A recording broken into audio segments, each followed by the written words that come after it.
بسم اللہ الرحمن الرحیم۔ السلام علیکم ورحمۃ اللہ۔ جیسا کہ آپ حضرات جانتے ہیں کہ سوشل میڈیا کے اوپر آج کل کافی سارے اس حوالے سے باتیں کی جا رہی ہیں، سید اقرار الحسن صاحب کے حوالے سے اور پیر حق خطیب صاحب کے حوالے سے۔ بعض حضرات پیر حق خطیب صاحب کو درست کہہ رہے ہیں، بعض حضرات سید اقرار الحسن صاحب کو درست کہہ رہے ہیں، لیکن میں ان کے حوالے سے آج گفتگو نہیں کروں گا۔ سید اقرار الحسن صاحب سچے ہیں یا جھوٹے ہیں، یا پیر حق خطیب صاحب سچے ہیں یا جھوٹے ہیں، میں ان کو مد نظر نہیں رکھتا۔ آج جس حوالے سے میں بات کرنے جا رہا ہوں، ان حضرات کے حوالے سے جو اپنے آپ کو انجینئر سمجھتے ہیں اور اپنے آپ کو دین کا ٹھیکیدار سمجھتے ہیں، اور فقط وہ چینل کے اوپر بیٹھ کر ہی اپنے آپ کو مفتی سمجھتے ہیں، اور چینل کے حد تک کی مفتی ہیں، باقی کسی کے سامنے آنے کی ان میں جسارت قوت نہیں ہے۔ یہ سبھی حضرات جانتے ہیں، جن حوالے سے میں بات کر رہا ہوں آپ یقیناً سمجھ گئے ہوں گے۔ تو وہ ہستی جو ہے انجینئر صاحب، وہ یہ کہہ رہے ہیں کہ یہ ختم نبوت کا کیا ان کا لینا دینا، پھر حق خطیب صاحب کے حوالے سے کہہ رہے ہیں۔ وہ بھائی سچے ہیں یا جھوٹے ہیں وہ ایک الگ بات، وہ موضوع ایک الگ ہے۔ یہ کہہ دینا کہ ان کا کیا لینا دینا، ان کے بزرگ تو چشتی رسول اللہ پڑھاتے رہے ہیں۔ بھائی پہلی بات تو یہ ہے کہ اگر آپ کے اندر کوئی علم ہوتا تو آپ سامنے بیٹھتے۔ آپ میں سامنے بیٹھنے کی جرت تو ہے نہیں، آپ ایک بند کمرے کے اندر بیٹھ کر وہاں بیٹھ کے شور مچائے جا رہے ہیں۔ حالانکہ یہ ایسے ہی بات ہے، مجھے تو حیرانگی ان لوگوں کے اوپر ہے جو اس شخص کو جو سنتے ہیں، جو اس شخص کو سپورٹ کرتے ہیں، تو ان کے اوپر حیرانگی ہے کہ ایسا شخص اب وہ لوگ کہہ دیتے ہیں کہ بھئی وہ قرآن سے بتا رہا ہے، حدیث سے بتا رہا ہے۔ اب کیا آپ کو یہ علم ہے کہ حدیث کی کتنی اقسام ہے؟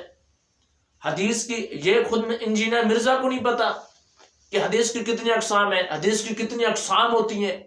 یہ تو یہ نہیں ہے کہ ایک حدیث ہوتی ہے، حدیث کی کئی اقسام ہوتی ہیں۔ حدیث صحیح بھی ہوتی ہے، ضعیف حدیث بھی ہوتی ہے، متواتر ہوتی ہے، خبر مشہور ہوتی ہے، کئی طرح کی حدیث ہوتی ہے، تدلیس ہوتی ہے، مفضل ہوتی ہے، کئی قسمیں حدیث کی کہ بھئی یہ جو آپ روایت پیش کر رہے ہیں یہ کس حدیث کے کس عمرے میں آتی ہے، سند صحیح بھی ہے، ضعیف بھی ہے، کیا ہے کیا نہیں۔ باقی اس کے اندر میں ان کے چاہنے والوں سے یہ کہوں گا کہ بھئی اگر آپ کے اس شخص کے اندر کوئی ایسی جرت، کوئی دم خم ہے، تو پھر اپنے آپ کو اگر علمی شخصیت یہ سمجھتا ہے تو کسی کے سامنے بیٹھ کے یہ مناظرہ کرے، سمجھ۔ باقی اس کے اندر مناظرہ کیا کرے گا؟ اس کے اندر جو علمی، جس کو قرآن دیکھ کر پڑھنا نہیں آتا، جس کو دیکھ کر قرآن پڑھنا نہیں آتا، وہ آج کل دین کا ترجمان بنا بیٹھا ہے۔ وہ اپنے آپ کو دین کا ٹھیکیدار اور دین کا ترجمان سمجھتا ہے۔ بھائی جس کو دیکھ کر قرآن پڑھنا نہیں آتا، جس کو عبارت تک نہ آئے، بھائی آپ ڈاکٹری کے لیے آپ کے پاس، آپ سمجھتے ہیں کہ ڈاکٹری کے لیے کورس ضروری ہوتا ہے، اس سے پوچھیں کہ کون سا کورس ہے۔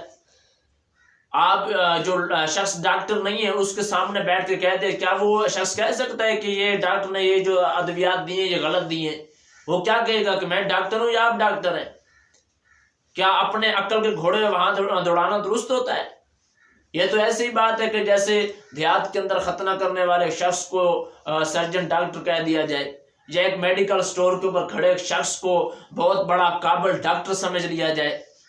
حالانکہ اس کی ڈاکٹری کا پتہ تو اس دن چلے گا کہ جب وہ کسی حقیقی بڑے ڈاکٹر کے سامنے بیٹھے گا، پھر اس کی ڈاکٹری کا پتہ چلے گا کہ یہ واقعی ڈاکٹر ہے یا ایسے فضول میں ہوائیں اڑا رہا ہے، کیا کر رہا ہے یہ۔ بھائی اس کو میں ان کے چاہنے والوں سے کہوں گا کہ اس کو پکڑ کر کسی عالم کے سامنے کسی دن بٹھائیں، اس کو کہیں کہ مناظرہ کر، کوئی دم خم ہے تیرے اندر تو۔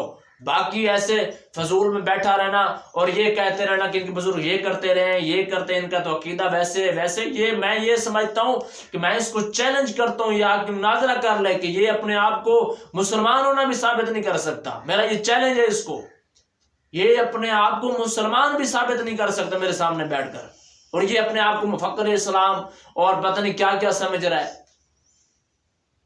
باقی دین کے اندر غور و فکر کیا کریں کہ کون درست ہے۔ جو شخص کسی کے سامنے بیٹھنے کے لیے تیار نہیں ہے، اس کو کیا علم ہے؟ جس کا جو کچھ پڑھا تک نہیں ہے، جانتا تک نہیں ہے، اس کو کیا معلوم کہ یہ کیا ہے یا کیا نہیں۔ باقی رب تعالیٰ ہم سب کو غلامی مصطفیٰ میں زندہ رکھے، غلامی مصطفیٰ میں موت نصیب فرمائے۔ دعاؤں میں یاد رکھیے گا۔ السلام علیکم ورحمۃ اللہ۔